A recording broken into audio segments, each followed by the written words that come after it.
अस्सलाम वालेकुम जी। आज हम लोग एक न्यू चैप्टर स्टार्ट करने लगे हैं, मतलब एक न्यू बिगनिंग करने लगे हैं। अब तक हम लोगों ने एजुकेशन का इंट्रोडक्शन पढ़ा था, फिर उसके बाद एजुकेशनल फ़िलासफ़ीज़ पढ़ी, फिर हमने उसके एमसीक्यूज़ किए कुछ।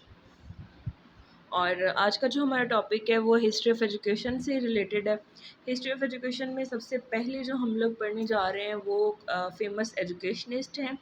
उन फेमस एजुकेशनिस्ट ने एजुकेशन की फ़ील्ड में क्या-क्या काम किया, उनकी क्या-क्या थ्योरीज़ थी, उनके क्या-क्या बिलीव्स थे, वो क्या सोचते थे और उनकी क्या-क्या वर्किंग थी एजुकेशन की फ़ील्ड में, वो हम लोग इन सब में डिस्कस करेंगे। तो उन फेमस एजुकेशनिस्ट के नाम मैंने लिख दिए जो हम लोग पढ़ेंगे। उसमें सबसे पहले जो हैं जॉन हेनरिच पेस्टोलॉजी हैं, जिनका लाइफ स्पैन जो है 1746 से 1827 है। उसके बाद फ्रेडरिक फॉर्बल हैं, इनका लाइफ स्पैन 1782 से 1852 के बिटवीन है। उसके बाद है होरेस मान, तो होरेस मान का जो लाइफ स्पैन है वो 1796 से 1859 है। अच्छा, लाइफ स्पैन इसलिए इम्पोर्टेंट है क्योंकि लाइफ स्पैन का एमसीक्यूज़ आ जाता होता है और वो वैसे भी ये छोटी-छोटी सी चीज़ें जिनको याद रख लें तो हमें थोड़ा-सा आइडिया हो जाता है कि किसका एरा कब से कब तक था, फिर वहाँ का एजुकेशन में क्या-क्या वर्क हुआ, क्या-क्या हुआ, वो सब कुछ याद रखने में एक लिंक बन जाता है। Next one is John Dewey. इनका जो लाइफ स्पैन है 1859 से 1952 के बिटवीन है। उसके बाद मारिया मोंटेसरी हैं। मारिया मोंटेसरी का लाइफ स्पैन 1870 से 1952 है। और नेक्स्ट है जी हेलन। हेलन का जो लाइफ स्पैन है वो 1887 से 1973 है।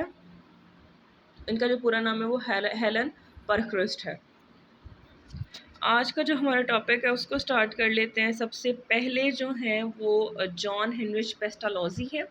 इनका लाइफ स्पैन जो है वो 1746 से 1822 के बिटवीन है। और कुछ इंपॉर्टेंट चीज़ें जो इन्होंने एजुकेशन की फील्ड में पेश की थी, इनके जो वर्क था उसको डिस्कस करने लगे हैं। So let's begin. He was Swiss. सबसे पहले तो इनका लाइफ स्पैन होगा और ये हो गया कि he was Swiss. Father of modern education, इनको फादर ऑफ मॉडर्न एजुकेशन भी कहा जाता है। He was inspired by Rousseau's book Emile. Rousseau की जो बुक थी इमाइल, ये उनसे इंस्पायर थे और रोसो की बुक इमाइल वही बुक है जिसमें उन्होंने अपना नेचुरलिज्म की फ़िलॉसफ़ी को पेश किया था चाइल्ड सूफ़ी के करैक्टर से।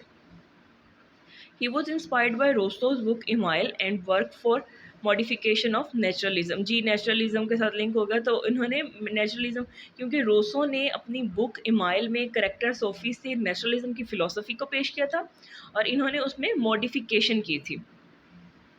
Believes in self directed and activity learning. Self directed, खुद से मोटिवेटेड होना, खुद को खुद ही डायरेक्ट करना, और activity learning. Believed in 3H। 3H का आ जाता है एमसीक्यूज़ के 3H क्या हैं, तो या फिर 3H किसने इंट्रोड्यूस करवाए थे। तो 3H introduce John Heinrich pestology ने करवाए थे, इनको सिर्फ पेस्टोलॉजी भी कहा जाता है। और 3H कौन कौन से हैं? Learning through head, heart and hand, इनको कहा जाता है 3H। Stress on object lesson through sensory learning. Sensory learning वही लर्निंग है जो कि सेंसेस के थ्रू की जाती है और इस पे फोकस जो था नेचुरलिज्म वालों ने किया था, क्योंकि उनके अकॉर्डिंग आप बच्चे को नेचुरल इन्वायरमेंट में छोड़ दें और उसको अपनी सेंसेस के थ्रू लर्निंग करने दें। क्योंकि ये रोसो से इंस्पायर्ड थे, नेचुरलिज्म को इनको मॉडिफिकेशन की थी, तो ये सेंसेस पे बिलीव करते हैं, वेरी स्ट्रॉन्ग बिलीव करते हैं ये सेंसेस पे। Establish normal school for training of teachers. इन्होंने टीचर्स की ट्रेनिंग के लिए स्कूल जो थे वो इस्टेब्लिश किए थे। फादर ऑफ वोकेशनल ट्रेनिंग, इनको फादर ऑफ वोकेशनल ट्रेनिंग भी कहा जाता है। First of all father of modern education, इनको फादर ऑफ मॉडर्न एजुकेशन भी कहा जाता है। And second one is father of vocational training, इनको फादर ऑफ वोकेशनल ट्रेनिंग भी कहा जाता है। अगर इसको सम अप करें तो John Heinrich pestology, he was Swiss. इनका जो लाइफ स्पैन है वो 1746 से 1827 के बिटवीन है। He is father of modern education and father of vocational training. He introduced 3H learning through head, heart and hand. और ये इंस्पायर थे रोसो से। रोसो ने अपनी बुक इमाइल लिखी थी और इमाइल में उन्होंने नेचुरलिज्म की फ़िलॉसफ़ी को पेश किया था और ये उनसे इंस्पायर थे और इन्होंने नेचुरलिज्म की मॉडिफिकेशन के लिए काम किया था। होप यू गाइस अंडरस्टैंड कि इसका जॉन हेनरिच पेस्टोलॉजी क्या था, उन्होंने एजुकेशन में क्या क्या काम किया और इनको क्या क्या खिताबात मिले एजुकेशन की फील्ड में। Next one is Friedrich Froebel. इनका जो लाइफ स्पैन है वो 1782 से 1852 के बिटवीन है। He was German. Without spirit mind and soul matter is lifeless. Without spirit mind और सोल मैटर इज़ लाइफलेस। ये कहते हैं कि स्पिरिट माइंड और सोल के बगैर जो मैटर है उसकी कोई वक़्त नहीं है, उसकी कोई इम्पोर्टेंस नहीं है। वॉज आइडियलिस्ट और बिलीव इन स्पिरिचुअलिटी। अच्छा, जहाँ पर जिक्र आ गया ना, सबसे पहले तो आप फ्रेडरिक फोर्बल के साथ लिंक कर लेंगे। He was idealist, he was idealist. Idealist को याद कर लेंगे तो आपको आइडियलिज्म की पूरी थ्योरी समझ में आ जाएगी। मेरे पीछे से अगर थोड़ा सा रिकॉल करें तो आइडियलिस्ट ये सोचते थे mind spirit and soul has important. तो यहाँ पर भी इन्होंने, फ्रेडरिक फोर्बल ने भी यही कहा है कि ये सब कुछ इम्पॉर्टेंट है, इसके अलावा मैटर इम्पॉर्टेंट नहीं है। Spiritual essence stimulate self active learning. ये कहते हैं कि स्पिरिचुअल एसेंस जो हैं वो हमें स्टिमुलेट करते हैं, वो हमें मोटिवेट करते हैं कि हम लोग सेल्फ एक्टिव लर्निंग करें। He attended the school of Pestalozzi but differed from him and thought Pestalozzi is missing spiritual mechanism. Okay, he attended the school of Pestalozzi. Pestalozzi कौन है? John Heinrich Pestalozzi. इन्होंने उसके school को join किया था, लेकिन इनके क्योंकि पेस्टालॉजी रोसो से इंस्पायर्ड थे और नेचुरलिज्म को और सेंसरी लर्निंग को प्रेफर करते थे, तो इन्होंने उनके स्कूल को ज्वाइन किया लेकिन वहाँ से छोड़ दिया क्योंकि इनके ख़यालात में ये स्पिरिचुअल मैकेनिज़्म को बिल्कुल भी बात नहीं करते, ये स्पिरिट को बिल्कुल इम्पोर्टेंस नहीं देते। Froebel believe in God and thought that everything is developed according to the plan of God. जो फॉरवल हैं वो खुदा पर यकीन रखते थे और कहते थे इनके अकॉर्डिंग खुदा हर चीज़ को अपने प्लान के अकॉर्डिंग बनाता है। Establish kindergarten, garden of schools. Establish kindergarten, ये MCQ आ जाता है। हु इस्टेब्लिश किंडरगार्टन, तो किंडरगार्टन फॉर्बल ने बनाया था और इसका मतलब क्या है? Garden of children. First in 1837, और ये कब बना था? 1837 में बना था एट बर्नार्डबर्ग सिटी का नाम है जहाँ पर इस स्कूल को बनाया गया था। स्कूल का नाम था किंडरगार्टन, जिसका मतलब है children of garden of children. और इसको किसने बनाया था? फ्रेडरिक फोर्बल ने। Built a permissive environment where students run the show by themselves. There are just few demands and low expectations. इन्होंने एक ऐसा इन्वायरमेंट बनाया, एक ऐसा इन्वायरमेंट क्रिएट किया जिसमें स्टूडेंट्स जो हैं वो परफॉर्म करते थे और उनसे उनसे बहुत कम डिमांड की जाती थी और उनसे लो एक्सपेक्टेशंस रखी जाती थी, क्योंकि ये इनके अकॉर्डिंग हर चीज़ अपने वक़्त पर खुद ब खुद इंसान की जो कैपेबिलिटीज़ हैं वो अपने वक़्त पे ज़ाहिर होना शुरू हो जाती हैं, क्योंकि ये बिलीव करते थे कि गॉड हैज़ अ प्लान। अल्लाह ताला ने या खुदा ने अपना प्लान बनाया हुआ है कि किस वक़्त पर किस चीज़ को ज़ाहिर करना है। बुक्स इनकी जो थी वो थी the education of man, pedagogies of kindergarten, education by development. ये इन्होंने कुछ बुक्स लिखी थी। अक्सर पूछ लिया जाता है कि बुक का नाम आ जाता है और लिखा होता है कि ये बुक किसने लिखी थी। तो इनकी बुक्स जो फेमस हैं वो इनकी बुक्स हैं the education of man, pedagogies of kindergarten, education by development. ये इनकी कुछ बुक्स हैं, आपने इनके साथ इनको याद कर लेना कि ये बुक्स जो थी वो फ्रेडरिक फोर्बल ने लिखी थी। फोर बेसिक प्रिंसिपल्स जो हैं उनके वो फ्री सेल्फ एक्टिविटी है, क्रिएटिविटी है, सोशल परसेप्शन है और मोटर एक्सप्रेशन है। सबसे पहले है free self activity. Through self activity children come to know about his nature. It not only fill gaps between knowledge and action but also gives joy and freedom. Free self activities, बच्चों को free self activities के नाम से ही जाहिर है कि बच्चों को फ्री छोड़ देना ताकि वो अपनी सेल्फ एक्टिविटीज़ करें। इससे क्या होता है कि वो जो है उनके एक्शंस और उनके नॉलेज के दरमियान जो गैप है वो फिल हो जाता है फ्रीली। लेकिन अब फ्रीली का मतलब ये नहीं है कि बच्चों को बिल्कुल छोड़ दिया था। इन्होंने अपना एक किंडरगार्टन स्कूल बनाया था जिसमें प्रीमेसिव इन्वायरमेंट था। ये चीज़ें याद रखनी है। स्कूल में प्रीमेसिव इन्वायरमेंट वो जो इन्होंने खुद से क्रिएट किया होता है, खुद से टीचर्स ने एक इन्वायरमेंट क्रिएट किया होता है क्लासरूम का। उस इन्वायरमेंट में बच्चों को फ्री एक्टिविटी करने के लिए दे दी जाती ताकि उनके जो नॉलेज और उनके एक्शन का जो वो लर्निंग है वो हो सके, ताकि वो जॉय और फ्रीडम, ताकि वो खुशी महसूस करें और आज़ादी महसूस करें। उनको बांध के नहीं रखा गया इनके इन्वायरमेंट में। Creativity, child is creative by nature. If he is given some material, he will try to create few new forms and combination. इनके अकॉर्डिंग जो बच्चा है वो बाय नेचर ही क्रिएटिव है। अगर आप उसको कुछ मटेरियल दे दें, ये इनके अकॉर्डिंग नहीं। अगर आप हम लोग सिंपल लाइफ में भी एक्सपीरियंस करें, अगर बच्चे को बहुत ज़्यादा टॉय दे के बिठा दिया जाए या कोई ऐसी पजल दे दी जाए जिसको आपस में अटैच करना हो, अगर आप उसको अलहदा कर करके बच्चे के सामने रख दें तो वो ऑब्वियसली उसको अटैच करने की ही कोशिश करेगा। तो बच्चे जो बाय नेचर जो हैं वो क्रिएटिव होते हैं और न्यू न्यू आइडियाज़ को, न्यू न्यू स्किल्स को सीखते रहते हैं। न्यू न्यू आइडियाज़ उनके माइंड में आते रहते हैं। वो चीज़ों को एक दूसरे के साथ अटैच करते हैं और सीखते हैं, क्रिएटिव होते हैं और एक नई शक्ल देने की कोशिश करते हैं।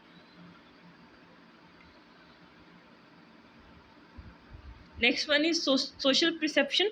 Man is social animal, he lives in society and learn from it. Man is social animal.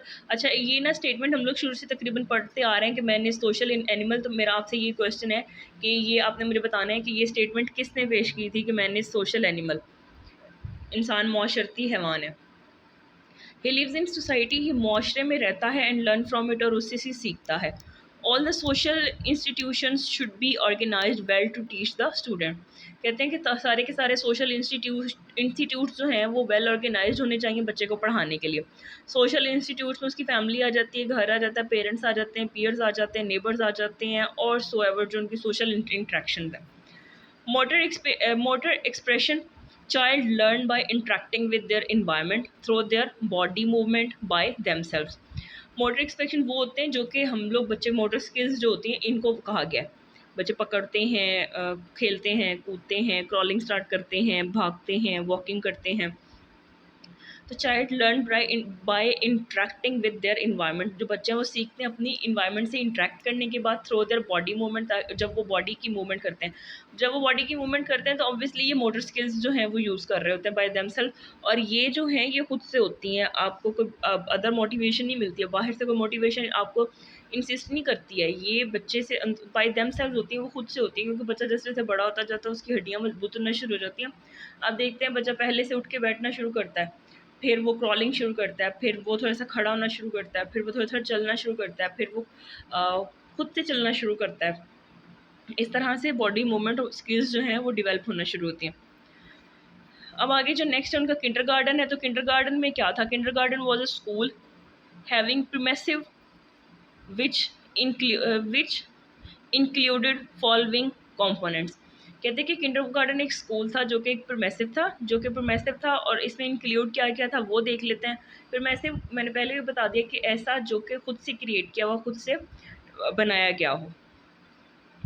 उसमें गिफ्ट्स थे, the fixed shape and forms of cubes, fixed shapes and form of cubes, sphere, cylinder and toys having definite order without changing their forms. ये gifts में ऐसी चीज़ें थीं जो कि जिनकी जो शेप है वो फिक्स्ड होती थी, चाहे वो क्यूब्स में हो, स्फीयर्स में हो, सिलेंडर्स में हो, और इस तरह के खिलौने होते थे जो कि बिल्कुल ऑर्डर में होते थे विदाउट चेंजिंग देयर फॉर्म, और जिनकी फॉर्म चेंज नहीं होती थी, मतलब कि सॉलिड होते थे और फिक्स होते थे। उसके बाद ऑक्यूपेशंस हैं। तो ऑक्यूपेशंस में material that children can mould and fold for creating या क्रिएटिविटी। मटेरियल दैट चिल्ड्रन, जैसे आजकल एक चाइना मड चल रही है, बच्चे उसको मोल्ड एंड फोल्ड कर सकते हैं, अपनी मर्जी से चीज़ें बना देते हैं। इस तरह की चीज़ें ऑक्यूपेशंस में आती थी। They could manipulate it, shape and reshape things using this material. This includes clay, sand, cardboard, etc. अच्छा, ऑक्यूपेशंस में ये मटेरियल आता था जिसको बच्चे मोल्ड एंड फोल्ड कर सकते थे ताकि वो अपनी क्रिएटिविटी की स्किल्स को इन्हेंस कर सकें। और इसमें जो है सैंड हो सकती थी, क्ले हो सकती थी, और क्लिपबोर्ड कार्डबोर्ड हो सकते हैं, बच्चे उसको शेप देते हैं, फिर उसको रीशेप करते हैं, फिर ख़राब करते हैं, फिर उसको दोबारा से ऑर्गेनाइज़ करते हैं। ये वो मटेरियल था। पहला जो था गिफ्ट्स, वो मटेरियल फिक्स था। उसको कुछ वो जो शेप होती थी वो फिक्स होती थी, चाहे वो सिलेंडर में हो, स्क्वायर में हो, क्यूब्स में हो, whatsoever the shape is, it was fixed. लेकिन जो ऑक्यूपेशंस में है, इसको बच्चे मोल्ड एंड फोल्ड कर सकते हैं, अपनी मर्ज़ी से जैसे चाहें शेप एंड रीशेप कर सकते हैं। Next one is songs to teach language and communication, nursery rhymes वर डिवाइड।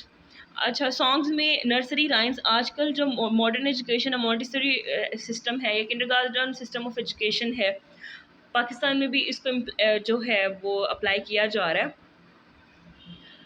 ये यहाँ पर बच्चों को अब कम्युनिकेशन के लिए और मैथमेटिक्स सिखाने के लिए, उर्दू सिखाने के लिए, इंग्लिश सिखाने के लिए, लैंग्वेज डेवलप करने के लिए, उनकी जो कम्युनिकेशन है उसको स्ट्रॉन्ग करने के लिए बहुत सारे सॉन्ग्स के थ्रू उनको सिखाया जाता है। अल्फ़ाबेटिक सॉन्ग्स हैं, अलिफ बे के हैं, मैथमेटिक्स के हैं, तो बच्चों को सॉन्ग्स के थ्रू सिखाया जाता है। बच्चे जो हैं उनकी लर्निंग जो है वो इन्हेंस होती है अगर उनको थोड़ा-सा अच्छे तरीके से सॉन्ग्स के साथ और राइम्स के साथ सिखाया जाए। बहुत फ़ेमस हैं, आप कुछ राइम्स को सुन लीजिएगा कम्युनिकेशन के लिए। लैंग्वेज के लिए कुछ आप देखें, यूट्यूब पे सब सर्च कर लें, कोई आपको मिल जाएँगी बड़ी आसानी से। आप बल्कि ऐसा करें कि आप देखें किंडरगार्टन की ऑक्यूपेशंस को, गिफ्ट्स को और सॉन्ग्स को। आप यूट्यूब पे एक सर्च करें किंडरगार्टन, तो किंडरगार्टन का जो सिस्टम ऑफ एजुकेशन आएगा वो आपके सामने होगा। आप देखेंगे, आप कंपेयर करेंगे, आपको ज़्यादा अच्छे से और ज़्यादा अच्छे से समझ में आएगा। Hope you guys understand the topic. आज के लिए सिर्फ इतना ही। हम लोगों ने आज सिर्फ 2 एजुकेशनिस्ट को पढ़ा है। First one was John Heinrich Pestalozzi and the second one is Friedrich Froebel. और फ्रेडरिक फॉर्बल में ज़रा ज़्यादा कुछ है और जॉन हेनरिच पेस्टोलॉजी में भी हैं चीज़ें, लेकिन एज़ कम्पेयर टू फ्रेडरिक फॉर्बल कम है। तो आज जो थी, आज का टॉपिक यहीं पर एंड होता है। आपको कुछ क्वेश्चन हो आप मुझसे पूछ सकते हैं, और नेक्स्ट टॉपिक जो है कल इंशाल्लाह वो मैं अपलोड करूँगी। अब तक आपका कोई क्वेश्चन हो तो आप मुझसे पूछ लें। ओके जी, अल्लाह हाफ़िज़।